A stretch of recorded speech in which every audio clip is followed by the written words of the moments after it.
이것이 제자 훈련이다. 오늘은 특별히 제자란 누구이며 제자 훈련이란 무엇이며 우리는 어떻게 제자 되어 가는가라는 주제를 가지고 하나님의 말씀을 듣도록 하겠습니다. 10장 1절 예수께서 그의 12 제자를 부르사 그랬습니다. 저를 봐주십시오. 제자란 예수님께서 선택하시고 예수님께서 불러주신 사람을 제자라고 얘기합니다. 우리가 이제 주로 교회에선 교인이라는 말을 많이 쓰는데요, 그것도 나쁜 뜻은 아니지만 제일 좋은 뜻은 아니에요. 교인은 주로 어떤 교회에 속했다, 어떤 종교에 속했다 이런 뜻이 강하죠. 우리가 보통 쓰면 교회에 속했다. 이보다 더 좋은 말이 있습니다. 성경에는 교인이라는 말보다는 성도라는 말을 많이 쓰죠. 이게 더 귀한 말인데, 성도는 하나님께 속했다, 바로 하나님께 속한 사람을 의미하기 때문에 성도가 더 좋은 말이고요. 또 성경에 많이 쓰이는 말이 제자라는 말입니다. 이 제자는 하나님께 속한 사람 중에 특별히 예수님을 따라가는 사람, 즉 예수님이 맡기신 사명을 감당하려고 하는 사람을 제자라고 그러는데, 제자는 어떻게 되느냐? 예수께서 그의 12 제자를 부르사 예수님께서 선택하시고 예수님이 불러주신 거예요. 우리 안에 이 제자됨에 대한 분명한 자기 물음과 답이 있어야 됩니다. 이것이 있고 없고가 어마어마한 차이를 나타내는 거예요. 그래서 내가 목사냐, 내가 집사님이냐, 내가 권사님이냐, 내가 장로님이냐, 이거 모든 내가 성도님 이 직분 이전에 과연 나는 예수님으로부터 택함을 받고 예수님께서 나를 부르셨는가라는 분명한 자기 물음에 대한 응답이 있어야 되는 거예요. 그러니까 첫째, 내가 예수님을 선택하고 내가 예수 믿기로 하고 내가 하나님의 자녀가 된 것 같지만 그것이 아니라 예수님께서 먼저 나를 선택하시고 예수님께서 나를 불러셔서 예수님이 나를 제자 삼아 주셨다. 이거에 대한 분명한 믿음이 있어야 되는 거예요. 그래서 오늘 말씀이 모든 분들에게 은혜가 됐으면 좋겠지만, 오늘 말씀은 이 내가 제자라는 의식이 없는 분에게는 별로 크게 은혜가 안 될 수가 있어요. 나랑 상관없는 얘기인 것 같을 수가 있어요. 바라고 기도하기는 성령 하나님께서 도와주셔서 오늘 이 자리에 계신 모든 분들에게 이 제자됨의 은혜가, 이 말씀이 은혜가 될 수 있기를 바랍니다. 첫째, 그 질문이 있어야 돼요. 또 두 번째, 우리가 이제 큰은혜 교회를 다니는데요, 이 교회를 성경은 예수님의 몸이라고 그래요. 그리스도의 몸. 그리고 모든 교인들을 그리스도의 몸의 지체라고 그런단 말이에요. 이 두 번째 물음, 내가 뭐 여러 가지 조건과 상황으로 하여튼 큰은혜 교회를 선택해서 큰은혜 교회를 등록하고 다니며 이렇게 섬기는 것 같지만 그것이 아니라 예수님께서 나를 선택하셔서 이 예수님의 몸된 큰은혜 교회에 나를 지체로 삼아 주셨다는 확신이 있으신 분은 아멘. 이게 있어야 돼요. 이게 있어야 섬김의 원망이 없고 섬김의 기쁨이 있어요. 이게 없으면 내가 선택한 거라고 착각하면은 그건 제자가 아니라는 거예요. 제자는 내가 아니에요. 내가 그런 것 같지만 그 훨씬 이전에 예수 그리스도께서 나를 선택하셔서 이 주님의 몸된 주님의 교회에 나를 지체로 삼아주셨다는 이 부르심에 대한 확신이 있어야 돼요. 세 번째는 뭐냐?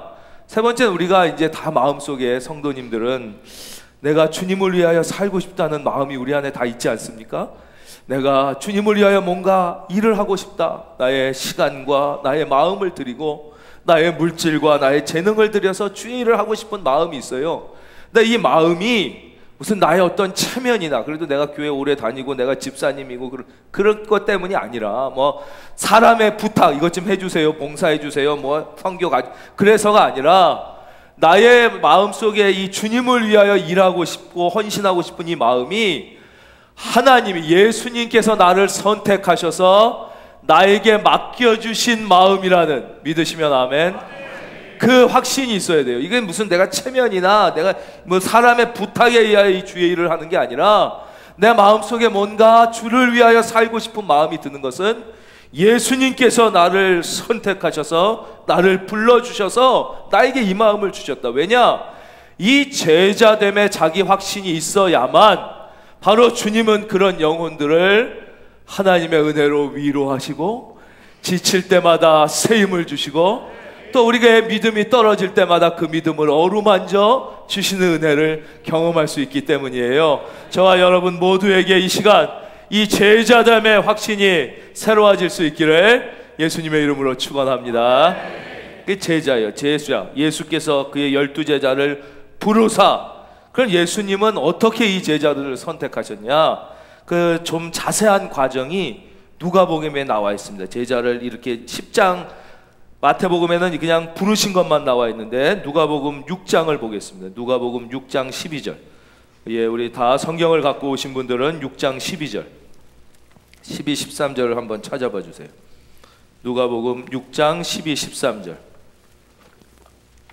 조금 찾으실 때까지 기다렸다가, 예, 신약성경 97페이지에 있습니다. 누가복음 6장 12절과 13절을요 우리 읽어주실 수 있는 분들 읽겠습니다. 시작.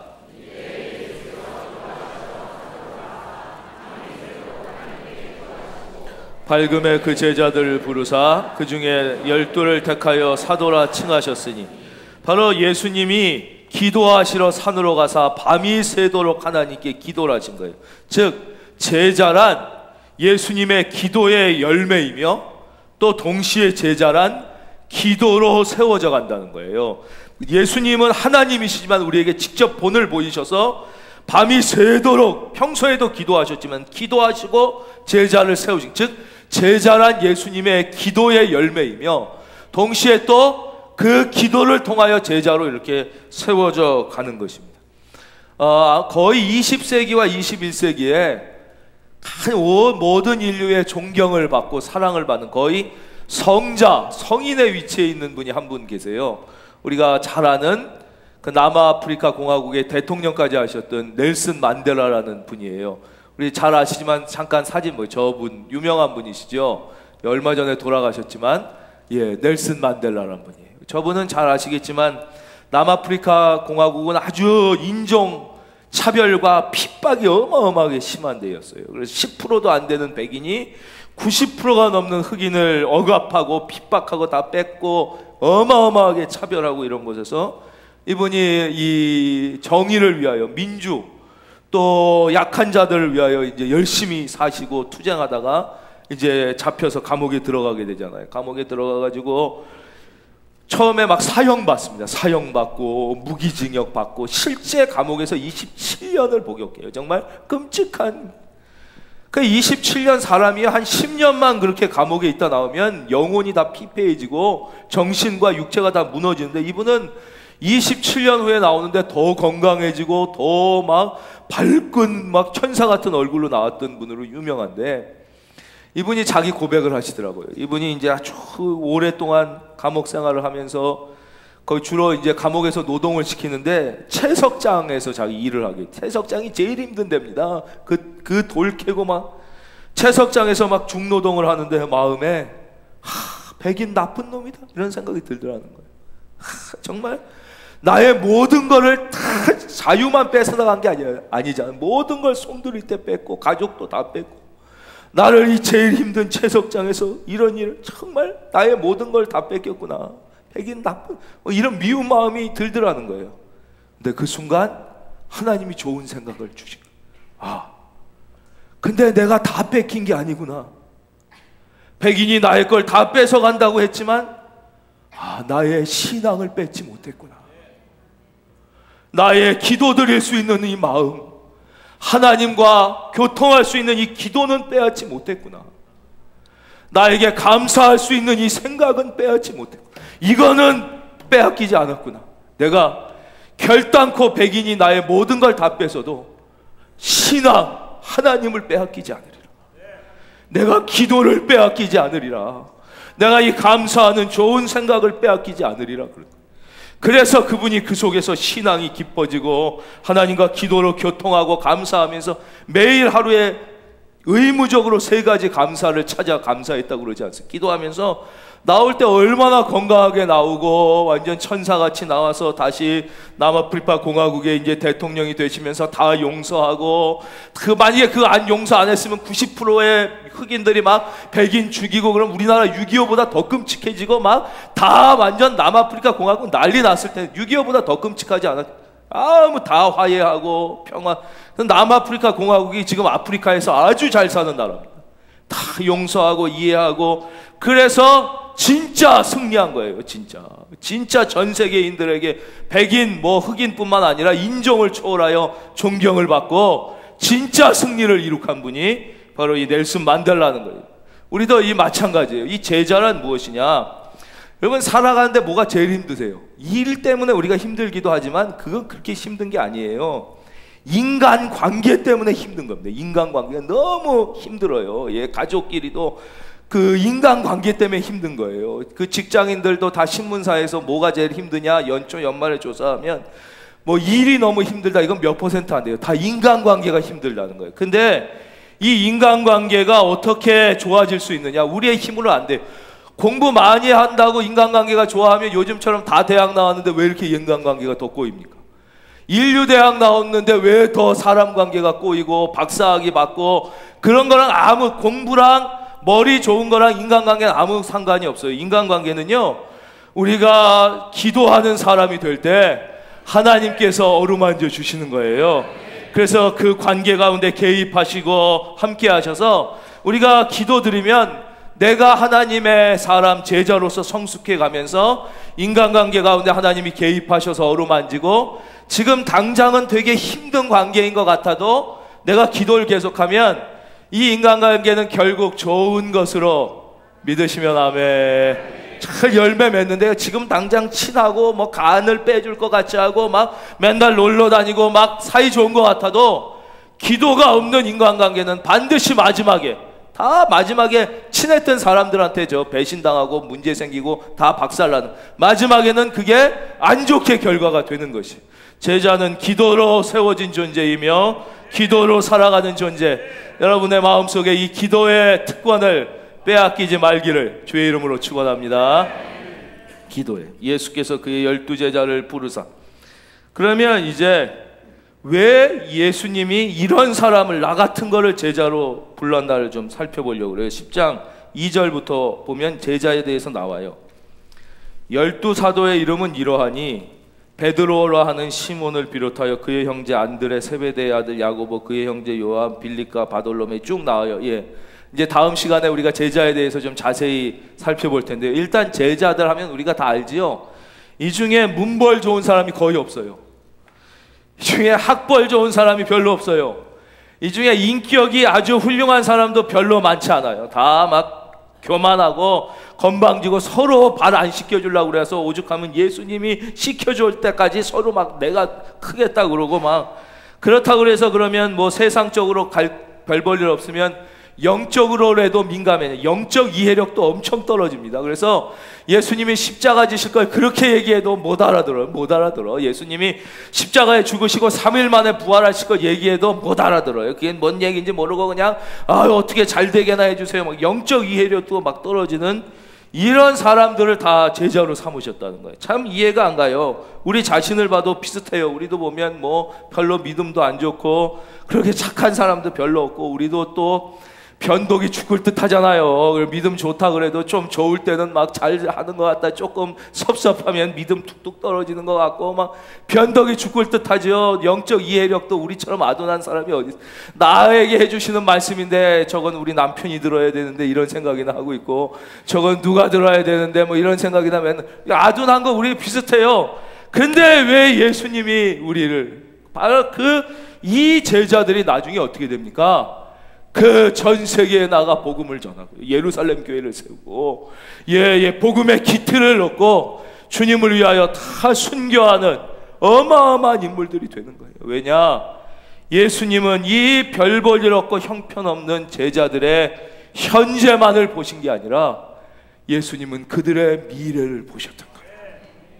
그들의 내일을 보시고 이 제자들을 세운 거예요. 마찬가지입니다. 예수님은 나의 오늘과 현재가 아니라 내가 예수님을 믿고 성장하고 변화되는 나의 내일을 사랑의 눈으로 기대하시면서, 할렐루야, 그러면서 나를 세워주신 거예요. 한번 따라하겠습니다. 예수님은, 크게 할게요. 다 상층 끝에도 저 밖에도, 예수님은 나의 미래를 보신다. 나의 미래를 기대하시는 거예요. 그래서 제자는 만들어진 사람이 뽑히는 게 아니라 제자는 되어가는 거예요. 되어가는 건 마지막 주님 앞에 설 때까지, 처음에 이 별 볼 일 없던 사람들, 형편없던 사람들이 되어가는 거예요. 되어가는. 특별히 형편없는 부족한 사람들을 또 뽑으신 이유도 우리가 있음을 발견하게 됩니다.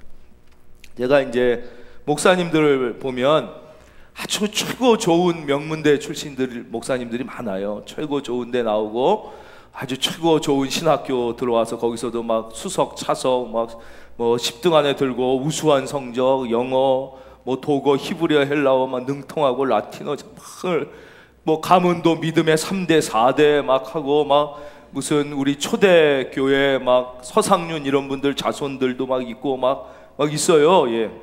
그런가 하면 또 어떤 분은 신학교 들어가 보면 깜짝 놀라.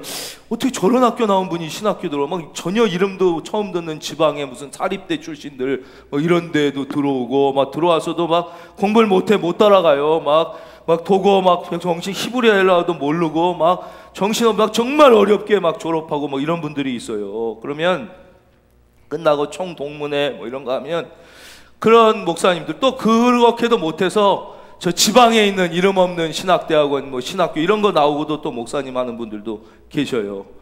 제가 바로 지난주 금요일 날 중화권 목회자들 쭉 봤는데 거기도 그렇더라고요. 보니까 중국의 칭화대, 시진핑 주석이 나오는데 칭화대 출신인데 거기서 하고 막 신학하셔서 하는 분도 있고, 또 막 말레이시아에 전혀 이름도 없는 학교 막 산지족 학교 나온 분도 있고 막 섞여 있어요.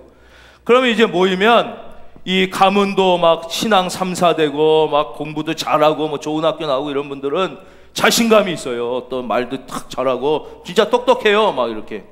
근데 막 이렇게 막 지방대 나오고 뭐 자 이름도 없고 뭐 신학교에 꼴등 이런 분은 거의 끼지도 못해요.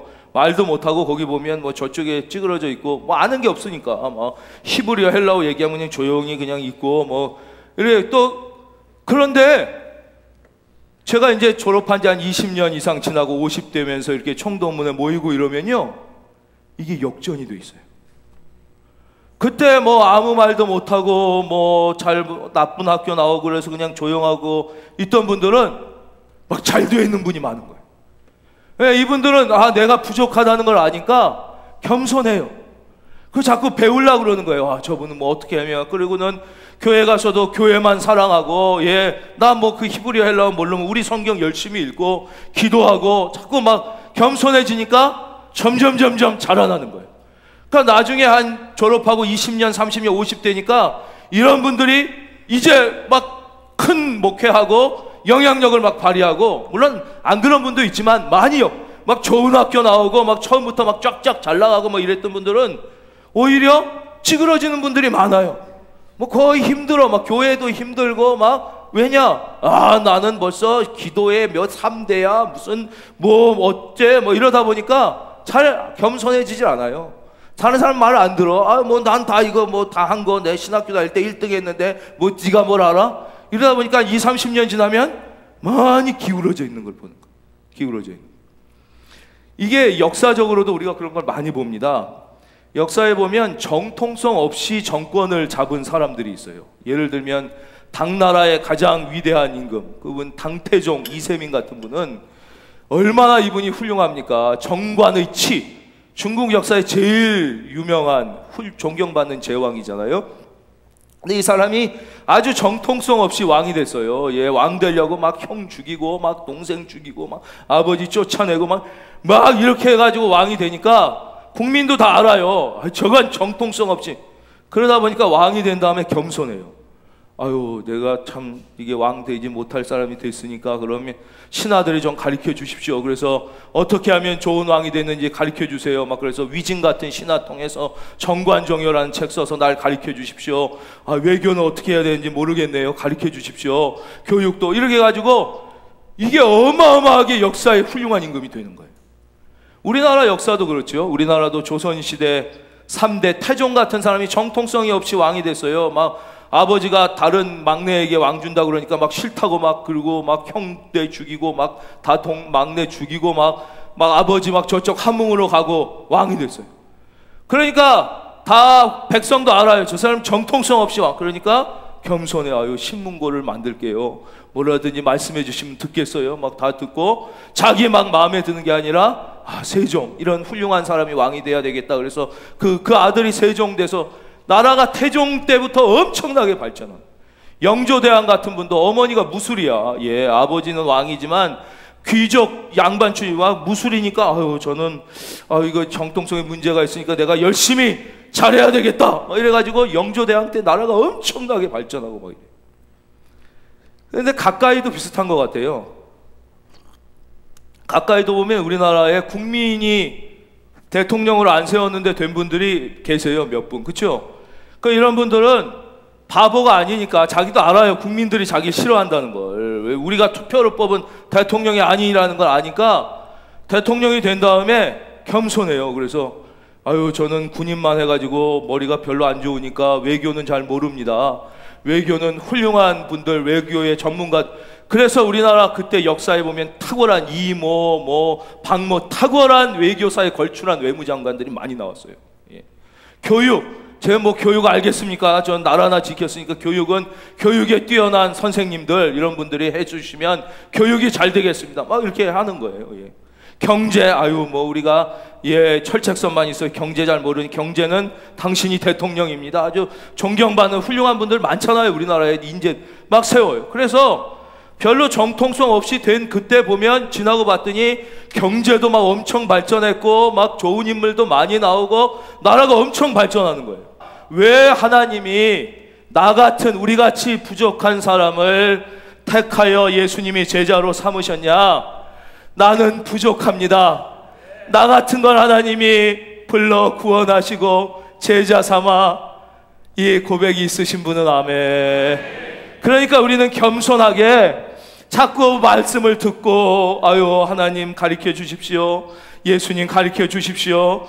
말씀 읽고 기도하겠습니다. 이러면서 성장하는 거예요. 점점 성장해서 변화되어 가라고 예수님이 부족한 저를 큰 은혜 교회를 불러주신 줄로 믿습니다. 그래서 오늘보다 내일이, 오늘보다 10년 후가 점점 하나님 앞에 설 때까지 나아지는 인생 교회가 되기를 하나님이 기대하시면서 우리를 세워주신 것이에요. 예. 그럼 이제 마지막으로 그런 제자들은 어떻게 훈련을 받아서 이렇게 성장하는가를 살펴보겠습니다. 제자 훈련에 대한 말씀이 마가복음에 분명하게 나와 있습니다. 마가복음 3장 14절입니다. 마가복음 3장 14절. 죄송합니다.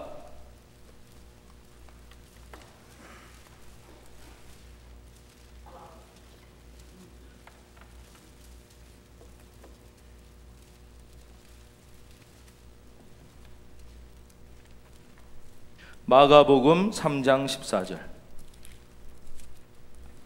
마가복음 3장 13절, 14절인데요. 14절만 우리가 한 마음으로 침 한번 삼키시고 같이 읽겠습니다. 시작. 이는 자기와 함께 있게 하시고 또 보내사 전도도 하며. 여기까지 읽겠어요. 바로 이게 제자 훈련이에요. 예수님은 제자를 선택하여 부르자마자 바로 제자 훈련을 시작하셨는데, 제자 훈련은 뭐냐? 첫째, 자기와 함께 있게 하시고 보내사 전도도 하게 하는 게 제자 훈련. 제일 중요한 게 예수님과 함께 삶을 공유하는 게 제자 훈련이에요.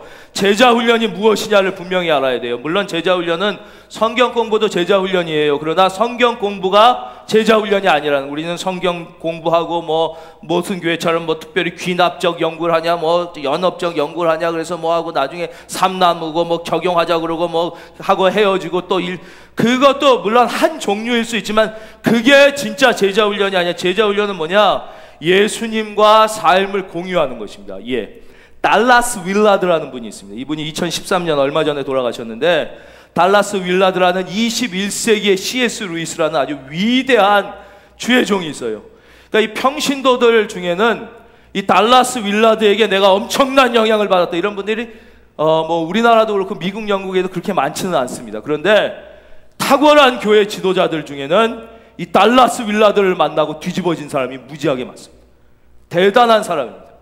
이 달라스 윌라드는 아주 탁월한 영성 신학자이며 동시에 아주 뛰어난 철학자인데, 이분이 삶을 정의한 게 있어요. 한번 들어보세요.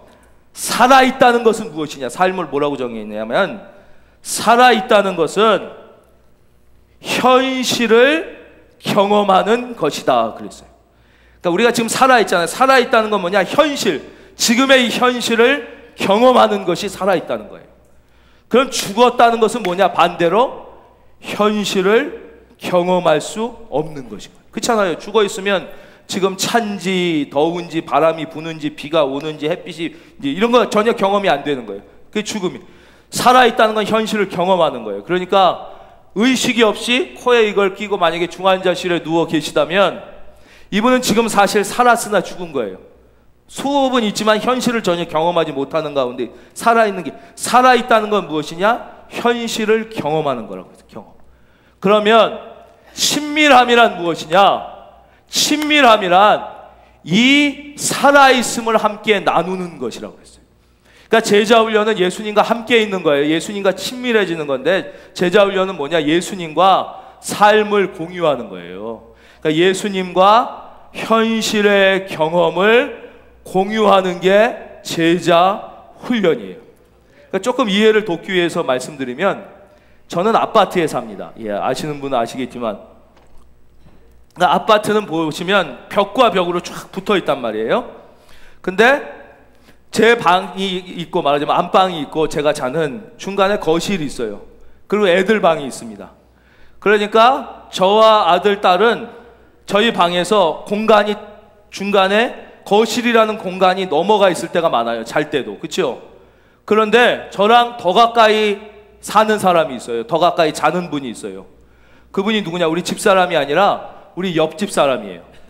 아파트는 보면 위에서 보시면 알겠지만 옆집 안방과 우리 안방은 붙어 있어요. 이거 하나예요. 이 벽, 두꺼운 벽 하나지. 사실 애들 방은 거실로 완전히 붙어 있잖아요. 위에서 보면. 그지만 이 사람은 완전 남이야. 왜냐? 공간이 문제가 아니라 삶의 경험을 공유하는 게 전혀 없어요. 실제 위치, 하늘 위에서 이렇게 보면 제가 여기서 자고 있을 때 어쩌면 침대도 붙어 있을지도 모른다니까요. 우리가 딱 벽 하나야, 아파트는.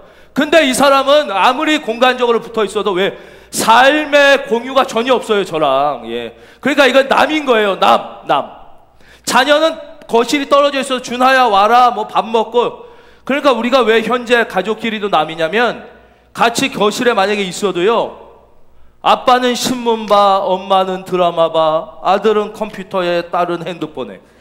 이러면 같은 자리에 있지만 삶이 전혀 경험이 공유되지 않는 거예요. 아빠의 경험은 신문, 엄마의 경험은 텔레비, 아들의 경험은 노트북, 딸은 핸드폰, SNS니까, 이러니까 남인 거예요. 예, 그래서 남이에요. 떨어져 있어도. 그렇지. 이게 즉 이 제자훈련이란 무엇이냐? 예수님과 이 경험과 삶의 현실을 공유하는 거예요. 그래서 제일 좋은 제자훈련은 무엇입니까? 예수님이 함께 계실 때 예수님과 경험을 공유하는 예배 시간. 큰은혜 교회는 제자훈련하는 교회인 줄로 믿습니다. 예배가 제일 귀한 제자훈련이에요. 예배를 많이 드리고 저녁 예배, 주며 중보, 새벽 예배, 수요 예배, 예배가 가장 귀한 제자훈련. 이때가 예수님이 우리와 함께하는 것이죠. 또 아울리치, 선교, 사랑봉사대, 또 우리가 큰은혜 교회 희망봉, 이런 게 뭐예요? 24시간 우리가 예수님의 이름으로 가잖아요. 나의 이름으로 너희가 두세 사람이 함께 모인 그 자리에 예수님이 뭐라고 그러셨어요? 나도 너희와 함께 있느니라 그랬잖아요. 그러니까 우리가 아울리치를 떠나고 사랑봉사대라고 할 때 이게 최고의 제자훈련. 그것이 예수님과 함께 찬양하고, 예수님과 함께 밥 먹고, 예수님과 함께 봉사하고, 예수님과 함께 전도하고, 예수님과 함께 치료하고, 귀신 쫓아내고, 병든 자, 약한 자 고치고, 전도하는 거, 예수님과 함께 계속하는 이게 최고의 제자훈련. 인터넷 어디 보니까 큰은혜 교회가 제자훈련하는 교회입니까? 라고 묻는 질문이 하나 있던데, 만약에 이 성경적으로 대답한다면 제자 훈련은 특별히 성경 공부만이 제자 훈련이 아니라 이런 모든 사역이 제자 훈련, 여러분 주님과 함께하는 인생 되시기를 주의 이름으로 축원합니다. 그게 제자 훈련이에요. 그래서 이번 그 하계 아울리치뿐만 아니라 사랑봉사대, 희망봉사단 이게 주님과 삶의 현실과 경험을 공유하면서 우리 영적으로 성장해 나가는 것이죠. 영적으로 성장해 나가는 것입니다. 예수께서 그의 12제자를 부르사 10장 1절 우리 읽고 이제 말씀 맺겠습니다. 예수께서 그의 12제자를 부르사, 우리 예수께서부터 화면 보시고요. 마지막이니까 우리 함께 제자답게 한번 읽겠습니다. 시작.